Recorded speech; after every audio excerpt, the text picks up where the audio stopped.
You looked through the back of his head.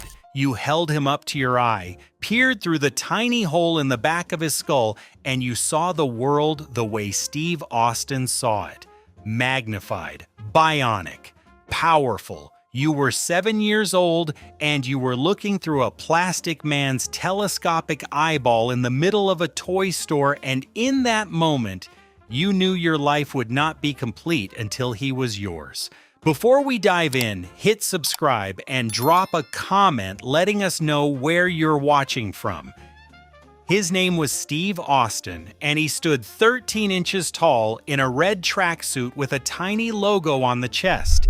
Kenner made him in 1975, and he was unlike anything that had ever sat on a toy shelf. Other action figures moved their arms and legs. Steve Austin had bionic vision. He had a rubber skin on his right arm that you could roll up to reveal the circuitry underneath, with wires and mechanical panels printed on the plastic, proof that this man was part machine. He had a button on his back that activated his bionic grip strong enough to lift a 2-pound steel beam, and he made a sound, not a click, not a spring, a bionic hum that told you something was happening. Every kid who ever held him pressed that button over and over just to hear it, but it wasn't the toy that got you first. It was the show. Every week, the opening played and you stopped whatever you were doing. A test pilot named Steve Austin crashes. The footage is grainy, chaotic, terrifying, and then the voice, calm, certain, almost clinical, says the words that your entire generation can still recite from memory. Gentlemen, we can rebuild him. We have the technology. We have the capability to make the world's first bionic man. Steve Austin will be that man, better than he was before. Better, stronger, faster. Those words meant something to you. They meant that even after the worst thing that could happen to a man, someone could put him back together and make him extraordinary. When you're 7 years old and the world feels big and confusing, that's the most comforting idea imaginable. And then you ran. You and every other kid in America ran through the backyard in slow motion, pumping your arms, making the sound, nuh-nuh-nuh-nuh-nuh, the bionic sound effect that no one taught you, but everyone knew. Your legs moved in exaggerated slow-motion strides. You jumped over the garden hose like it was a canyon. You lifted a rock like it was a car. Your brother did it too. The kid next door did it. Every boy in every yard on every street in America was running in slow motion in 1975. And if you're watching this right now, you just heard that sound in your head. You might even be smiling, because you remember exactly how it felt to be bionic for an afternoon. The toy brought all of that home. When you finally got Steve Austin, whether it was Christmas morning, your birthday, or the day your dad drove you across town to the one store that carried him, you held him in your hands, and the first thing you did was look through his eye. You already knew it worked because you'd done it in the store, through the packaging, pressing your face against the plastic window of the box. But now he was yours. You could look through his bionic eye whenever you wanted. You could roll up the skin on his arm and see the machine inside. You could press the button and watch him lift the beam. He wasn't just a toy, he was the closest thing you'd ever had to being superhuman yourself. You brought him to school on Monday. Not the whole figure, that was too risky, but you told everyone about him. You described the eye, you described the skin, you described the sound, and the kid who didn't have one yet looked at you like you'd been to the moon. By the end of the week, half the boys in your class were begging their parents. By the end of the month, every kid on your street had Steve Austin, and the backyard battles became full-scale operations with 4 or 5 kids, each with their own figure, staging bionic showdowns that lasted until someone's mother called them in for dinner. The kid who had Maskatron was the king of the block. The kid who had Bionic Bigfoot was the villain nobody wanted to fight. And the kid who had the Bionic transport station carried his Steve Austin to your house in the carrying case like a doctor making a house call. You set up on the living room floor and the mission began. No script, no instructions. Just 5 boys, 5 bionic men, and a Saturday afternoon that felt like it would never end.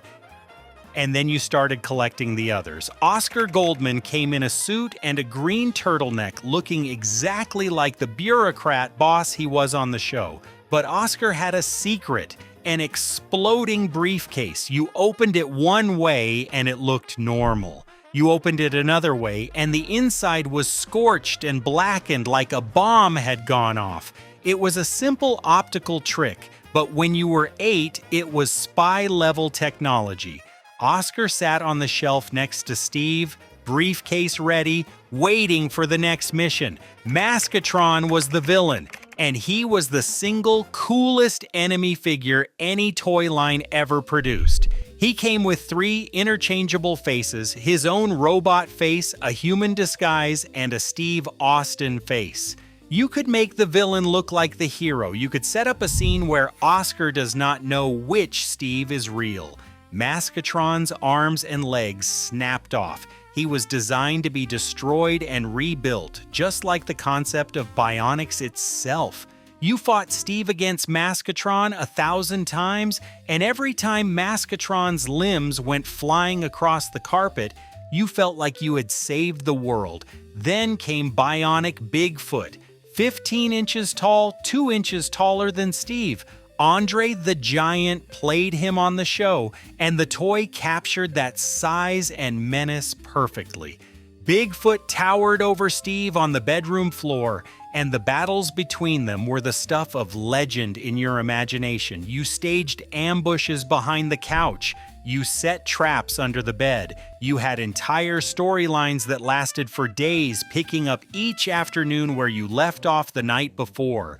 Because the story was not finished, and Steve Austin still had a world to save. The Bionic Woman came too. Jamie Summers with her bionic hearing. If you twisted her head, it made the sound. She had a mission purse full of tiny spy gadgets. Some of you were too embarrassed to admit you wanted her because she was a girl doll and you were a tough kid. But she was part of the world. She was Steve's partner.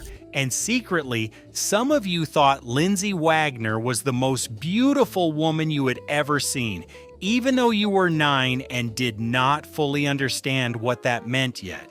Kenner gave you vehicles and playsets too. The Bionic transport and repair station was Steve's personal garage. You could recharge his circuits, store his gear, and carry the whole thing like a suitcase to your friend's house.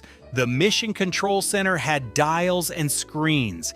There were critical assignment arms and legs, replacement limbs with extra features for the really dangerous missions. Every piece you added made the world deeper, and every Saturday night after the show, you went to your room and recreated what you had just watched. Except your version was better, because in your version, you were in charge. Lee Majors was the man behind it all, and in the 1970s, there was nobody cooler. He was married to Farrah Fawcett, the woman whose poster was on every teenage boy's wall in America. Together, they were 70s royalty, the golden couple of primetime television, and your Steve Austin figure was your connection to that world. Lee drove fast cars, he did his own stunts. He was Steve Austin in a way that no actor before or since has ever been an action figure. When Kenner could not keep up with Lee Majors' fan mail, they created the Bionic Action Club Kit, a mail-in package that kids received with a membership card, a sticker, and a letter from Steve Austin himself, not from Lee, from Steve. Because to you, they were the same person. You carried that membership card in your wallet for years. Some of you still have it. Star Wars ended it. When Kenner got the license for George Lucas movie in 1977, everything shifted. The new figures were 3 3/4 inches tall. They were cheap, they were collectible. You could own 30 of them for the price of 2 Steve Austins. The math was brutal and simple. Why spend $12 on one Bionic Man when you could fill an entire shelf with the Rebel Alliance for the same money? The 13-inch format, the format that G.I. Joe had invented and Big Jim and Steve Austin had perfected, was over. Kids didn't want one large hero anymore. They wanted armies. By 1978, the $6 million man toys were quietly pulled from the shelves.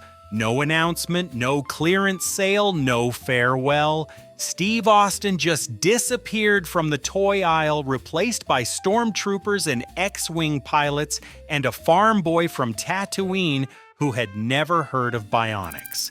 The show ended that same year, 5 seasons. Lee Majors moved on. Farrah had already left both the marriage and the poster.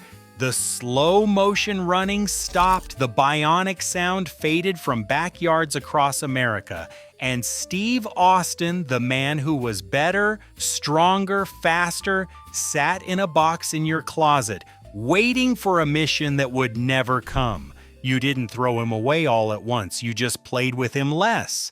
The Star Wars figures were smaller, newer, and there were dozens of them.